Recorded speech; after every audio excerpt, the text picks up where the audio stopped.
Have you ever had a day when your entire world seemed to change, and then you realized you still didn't have all the answers? Welcome back to my channel and my Stage 4 Cancer Journey. If you know someone living with cancer or walking through a difficult season, please like, share, comment, and subscribe to my channel. My hope is to encourage people to focus on their spiritual, physical, and mental wellness, no matter what challenges they face.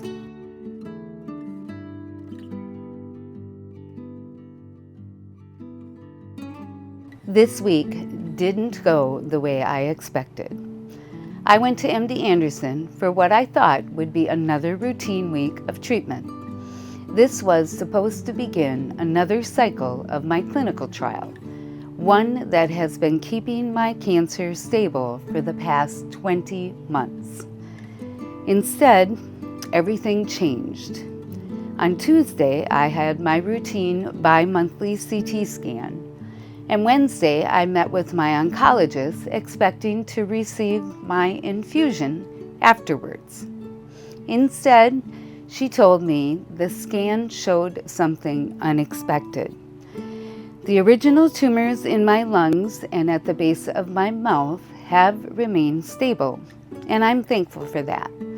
But the CT scan also showed what may be a new growth on my liver and possibly another spot on my lung.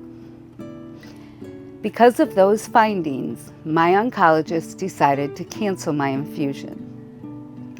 An MRI was scheduled for the following day. The MRI will give a much more detailed picture and help determine exactly what we're looking at and whether the clinical trial is still working. So today, I'm living in the waiting. And if you've ever faced cancer or really any difficult circumstances, you know that sometimes the waiting is harder than the treatment itself. I wish I could sit here today and tell you exactly what happens next, but I can't. I simply don't know yet. And maybe that's where faith becomes the most important. Not when everything is going the way we hoped, but when we don't have the answers.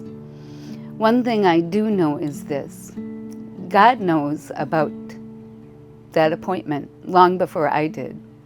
Nothing that happened surprised him. It surprised me, it surprised Steve, and it may have even surprised my doctors. But it didn't surprise God. That doesn't mean this is easy. I'm disappointed. I'm scared. I have questions just like anyone else would.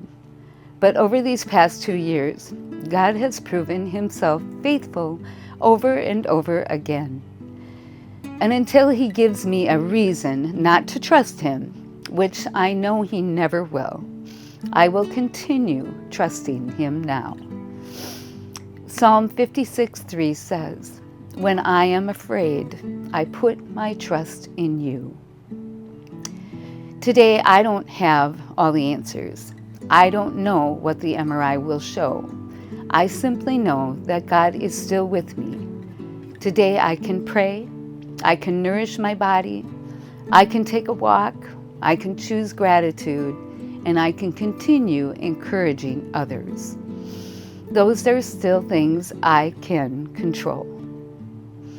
I'm still sharing my homemade beef jerky recipe because it's one of my favorite high-protein snacks.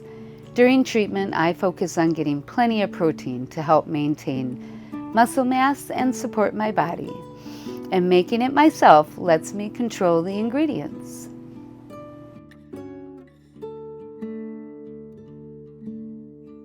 You will need 2 pounds of lean beef, 12-ounce can of stout beer, soy sauce, Worcestershire sauce, brown sugar, black pepper, garlic powder, onion powder, and cayenne pepper.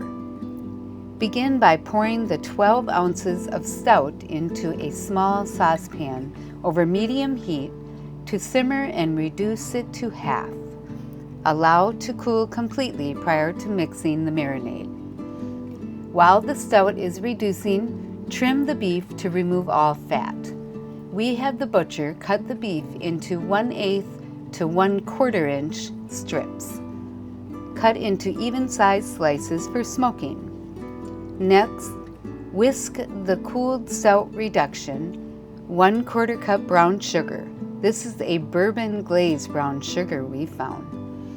1/4 cup Worcestershire, 1/2 cup soy sauce, 1 tablespoon coarsely ground black pepper, 1 teaspoon onion powder, 1 teaspoon garlic powder, and 1/4 teaspoon cayenne pepper. Individually, place the strips into the marinade to coat evenly. Place in the fridge overnight to marinate. You will need 4 to 6 hours of smoking for the jerky. We are using the Gorilla Chip 2.0 smoker, setting the temp for 160 to 170 degrees. The hopper is filled with apple hardwood pellets from Traeger. We ordered a 6-pack of King Roll non-stick grill mesh mats that work perfect for jerky. Arrange the strips in a single layer on the mats. Place on the bottom grate. Repeat with the balance of the meat and place on the top grate. Smoke for 4 to 6 hours. The jerky is done when it bends without breaking and shows white fibers when bent. I would really appreciate your prayers as we wait for the MRI results, not only for good results, but for peace, wisdom for my medical team, and the strength to trust God, whatever comes next, for Steve and I. I will be sure to update all of you as soon as I know more. Thank you for walking this journey with us.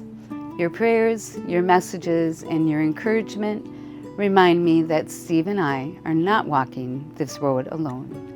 God bless you, and I will see you next Friday.